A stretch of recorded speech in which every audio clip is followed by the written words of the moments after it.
नमस्कार, India public news देख रहे हैं आप। मैं सतवत अब्बास। आज बात 2024 लोकसभा चुनाव की करेंगे। लोकसभा चुनाव 2024 की तैयारियां जोरों पर हैं।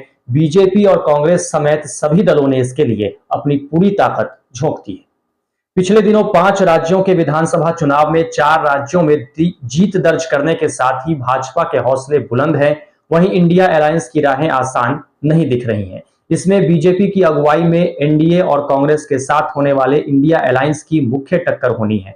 हालांकि हर किसी के मन में एक सवाल है, एनडीए या इंडिया अलायंस, दोनों में कौन जीतेगा? इसे लेकर एबीपी ने सी वोटर से सर्वे कराया है। इसमें एनडीए भारी बहुमत के साथ तीसरी बार केंद्र की सत्ता में काबिज होते दिख रहा है। विपक्षी गठबंधन इंडिया उसके आसपास में उत्तर पश्चिम और पूर्वी भारत में बीजेपी मजबूत स्थिति में दिखाई दे रही है, वहीं दक्षिण भारत में उसे झटका लगते दिख रहा है।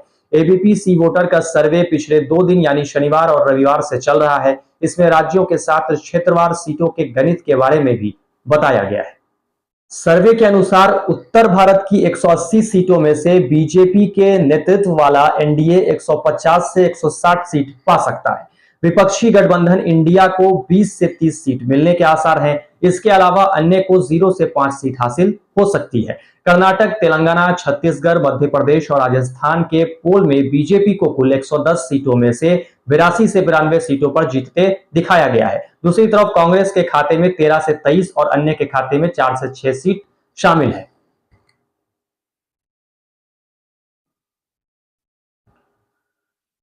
महाराष्ट्र, तेलंगाना और पंजाब में कांग्रेस बेहतर करती नजर आ रही है। वहीं बंगाल में टीएमसी और बिहार में महागठबंधन शानदार प्रदर्शन करता दिख रहा है। सर्वे के मुताबिक बिहार में महागठबंधन को जबरदस्त समर्थन मिलता दिख रहा है। महागठबंधन को 43% वोट मिलने के आसार हैं।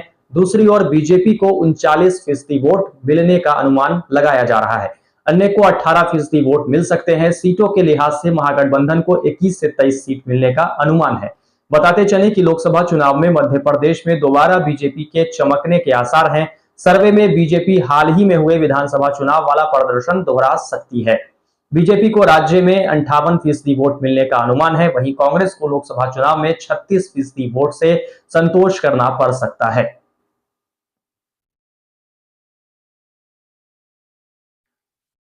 वहीं बात अगर बंगाल की करें तो बंगाल में ममता बनर्जी की तृणमूल कांग्रेस लोकसभा चुनाव में बेहतर करती हुई नजर आ रही है। सी वोटर सर्वे में टीएमसी को 44% वोट मिलने के आसार हैं।